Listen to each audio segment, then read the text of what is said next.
Le menu de l'émission de ce soir, la République démocratique du Congo, où Félix Tshisekedi tient enfin son gouvernement. En Algérie, l'opposition et la société civile tentent un rapprochement. Nous irons aussi au Gabon, dans le cadre du dossier de la santé du président. Le correspondant de Radio France Internationale a été suspendu. Et puis au Togo, on verra que les premières candidatures pour les présidentielles de 2020 commencent par se dévoiler. On parle de tout cela ce soir avec Ambroise Kondjo, directeur de publication de The Guardian. Bonsoir Ambroise. Bonsoir Samuel, bonsoir Credo, bonsoir Adam, bonsoir les téléspectatrices et les téléspectateurs de la New World TV. Credo Tété, directeur de publication Le Médium, bonsoir. Bonsoir Samuel et bonsoir à tous ceux qui sont sur ce plateau et tous ceux qui nous suivent. Adam Adjonou, directeur de publication Vision d'Afrique. Bonsoir Adam. Bonsoir Samuel, bonsoir chers collègues. Des mois de négociations et une coalition pléthorique de 65 membres, le prochain gouvernement de RDC a enfin été dévoilé lundi, 7 mois après la prise de fonction du président Félix Antoine Tshilombo Tshisekedi. Le président de la République, le chef de l'État, a enfin signé l'ordonnance. Donc aujourd'hui, le gouvernement ayant été constitué, on se mettra bientôt au travail après avoir eu l'investiture de l'Assemblée nationale, a déclaré à la presse le Premier ministre Sylvestre Ilunga Ilokamba. Après une dernière nuit d'attente au siège de la présidence, le président Tshisekedi a pu s'envoler avec le sentiment du devoir accompli vers Tokyo pour le sommet Afrique-Japon à Yokohama. L'Assemblée est réunie jusqu'au 7 septembre en session extraordinaire pour investir ce nouveau gouvernement de 66 membres, plutôt 66 ministres, qui fait la part belle aux fidèles du prédécesseur Joseph Kabila. Adam Adjonou, accouchement difficile, on doit dire. Vraiment, c'est le moins qu'on puisse dire. Mais étant donné que le bout du tunnel est déjà connu, je pense qu'il y a un sentiment de satisfecit qu'il faut donc faire valoir par rapport à ce gouvernement pléthorique. Mais ce qu'il faut faire remarquer, c'est que nous sommes dans un environnement où aujourd'hui, beaucoup d'États semblent réduire un peu les effectifs des ministres et puis des hauts fonctionnaires, histoire de pouvoir tenir dans leur budget. Mais le cas de la RDC ne répond pas en tant que tel à cet idéal que semble imprimer la plupart des États, compte tenu de ce que nous connaissons. Parce que c'est, disons, c'est un gouvernement, ou du moins c'est un gouvernement, une coalition, une cohabitation qui commence donc pas se dessiner, où chaque parti va apprendre de l'autre. Mais également, c'est un gouvernement également qui répond un peu à la stratégie géopolitique un peu du pays, quand bien même nous savons que la RDC, c'est un grand État. Mais il y a déjà des voix qui s'élèvent du fait que ce gouvernement ne répond pas tellement, disons, aux critères géopolitiques, mais c'est l'un des critères qui a été donc mis en jeu pour donc, disons, former ce gouvernement. Mais comme vous l'avez dit tantôt, la part belle a été faite donc à Joseph Kabila, et cela pour la bonne cause. Parce que, vous savez, ce gouvernement devait aussi répondre à la nomenclature que présentait l'Assemblée nationale. C'est ce qui a été décidé. Mais je crois savoir que depuis 7 mois, depuis l'investiture du président Tshisekedi, et que ce gouvernement pléthorique, je crois savoir qu'il puisse quand même avoir les manettes, les coups de franche pour pouvoir gouverner avec ce gouvernement pléthorique, surtout étant donné que c'est un gouvernement où on tend donc à donner un effectif. La plupart des portefeuilles n'ont pas cette culture de gouvernement ou de pouvoir diriger. Je pense que, et lui-même, Kabila devait aussi faire, la plupart du temps aussi, il y a ceux qui jugent que, étant donné que la plupart des caciques, ou du moins ceux qui les tenants du pouvoir avec Joseph Kabila, qui ont tellement duré, ne font plus partie de ce gouvernement, c'est aussi insatisfait pour la plupart des Congolais qui estiment que, avec les nouvelles figures qu'on connaît dans ce gouvernement, on peut faire mieux. Credo Tété, c'est le plus difficile qui est fait maintenant. Oui, le plus difficile est fait, donc la formation de ce gouvernement, mais il y a plus dur devant, parce que avec, disons, la composition de ce gouvernement, il y a des questions qui se posent. Sur les 65 ministres, il y a le FCC de Joseph Kabila qui a 42. portefeuilles contre 23 pour l'actuel président de la République, Félix Tshisekedi. Dans la répartition même des portefeuilles, on voit que et la justice et la défense reviennent au parti FCC de M. Kabila. Même un peu l'intérieur, hein, parce non, que l'intérieur, Gilbert Kankondo, c'est vrai qu'il est issu de l'opposition, mais la plus proche un peu proche de Kabila. Non, mais le ministre de l'Intérieur est identifié comme quelqu'un qui chemine avec l'actuel président. Donc, vous voyez que c'est également disproportionné là-bas. Les portefeuilles, les deux portefeuilles, et la justice et la défense, ce sont des portefeuilles assez stratégiques, assez lourds.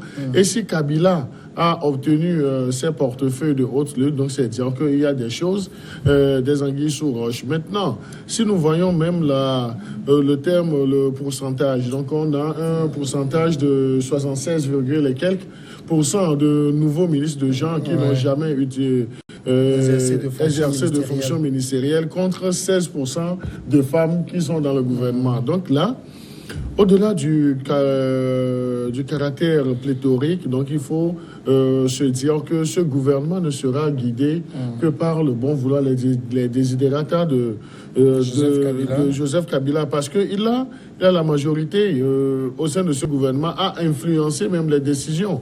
Et le président de la République, l'actuel président de la République, qui doit son fauteuil d'abord à M. Joseph Kabila, qui a essayé de semer la communauté internationale pour le positionner comme chef de l'État. Donc, c'est dire qu'il est redevable, disons, pendant tout son mandat à M. Joseph Kabila, et il ne pourra rien faire sans l'assentiment du FCC. Donc, c'est dire qu'il est, disons, lié par l'accord qu'il a contracté avant même la présidentielle avec Kabila, et il n'a pas aujourd'hui les mains libres pour gouverner, pour diriger, pour imprimer sa marque.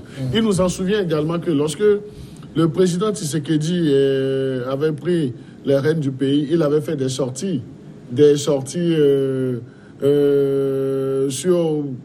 dans l'aspect communication politique, mais si nous observons bien, il a fallu que le président Tshisekedi lui rende visite un week-end pour que ces sorties s'estompent.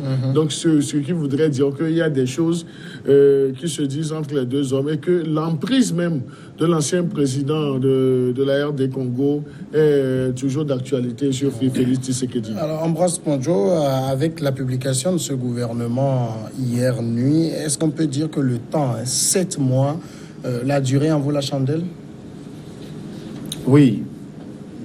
Vraiment, parce que d'abord, je voudrais faire remarquer que la réalité de cette scène politique que nous voyons actuellement en RDC ne vient que d'un faux départ dans ce pays lié à l'élection présidentielle elle-même. Parce que, à vrai dire, M. Tshisekedi n'a pas gagné les élections. C'est-à-dire que quand on contourne, on revoit les chiffres produits par la Cinco et autres, même certains officines occidentales qui étaient représentées sur le terrain, Tshisekedi n'est pas à sa place. Et quand vous êtes mal pris, vous n'êtes pas à votre place, comprenez que vous ne serez que des pantins, ou un pantin pour ceux-là qui vous ont mis là-bas. Il aurait mieux fait de céder la place à celui qui a été le vrai vainqueur de ces élections, en le soutenant dans leur coalition au départ. Et je crois qu'il n'en souffrirait pas aujourd'hui. La preuve, il en souffre. Comment on peut être un président et qu'on n'ait pas cette chance d'avoir la même mise sur les postes ministériels clés? Maintenant, venons même à ce gouvernement. Je suis en train de l'entendre crier comme quoi il faut faire représenter les régions doivent être représentées dans ce gouvernement, et les femmes aussi doivent être représentées. On parle de 16%. Mais je dis que le monsieur a pris un mauvais départ depuis. Et j'insiste sur ça. Oui, parce que quand vous avez une certaine légitimité... Ce n'est plus le débat aussi. Ce n'est pas le débat, mais ça agit toujours. Ça agit sur le débat politique actuellement. Vous savez, je crains même que ce monsieur soit évincé d'un jour à l'autre, tout simplement parce que Kabila et ses vassaux détiennent les leviers du pouvoir, tant au niveau du Parlement qu'au au niveau du gouvernorat, c'est-à-dire des gouverneurs, au niveau même du gouvernement et au niveau de la sphère militaire et sécuritaire. Donc avec ça, à tout moment, le scénario Poutine-Medvedev peuvent se reproduire. Et quand ça va se produire, là, je serai bonjour les dégâts. Il aura compris Fayoulou, qui disait que c'est moi qui avais gagné les élections, et le soutenir dans leur truc. Moi, je ne veux pas aller de main morte, je vais aller droit au but. Il a fait un faux départ, il n'a pas gagné les élections, il devait concéder ça. Il peut même crier Dieu, prier Dieu, aller 20 fois dans une semaine, dans une église, ça ne règle pas le problème. Tu n'as pas été l'élu de la RDC, il faudrait l'assumer. Maintenant, aujourd'hui, ce que moi je pouvais dire en constatant, tel que certains de mes confrères le disent, que les dés sont pipés, il faut aller droit au but. Il faut qu'il joue avec, et il essaie de jouer avec, mais il sera fatigué d'ici quelques mois. Parce que quand tu n'as pas le ministère de la Défense, tu n'as pas les finances, tu n'as pas les affaires étrangères, tu gouvernes qui? Et tu as quel levier? Moi, c'est les 3 ministères de souveraineté là dont je parle. Même l'énergie, je crois qu'il n'est pas dans sa main. Je crois que la justice aussi est très importante. Maintenant, quand on rentre dans la sphère de gouvernorat, c'est-à-dire les gouverneurs qui gouvernent, il n'a pas la majorité non plus. Le Katanga est une région immensément riche. Qui gouverne le Katanga? C'est les gens qui sont proches de Kabila. Parce que Katumbi était l'ancien gouverneur. Un territoire immensément riche.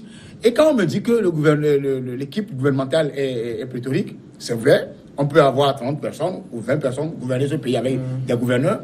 Mais ici, c'est qu'un pays qui est le plus riche de toute la planète. Tenez-vous bien.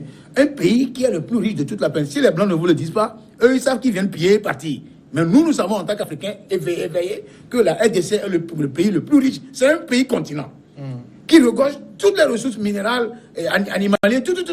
Donc, je dis aujourd'hui que mon frère Tshisekedi a fait un faux départ et il va assumer les responsabilités et les conséquences dans les mois et les semaines qui sont devant nous. Adam Adjournou, le président Kabila quand même a tenu à conserver par exemple la justice, la défense, le plan. Ça veut dire quand même qu'il tient à rester au cœur des choses. Hein.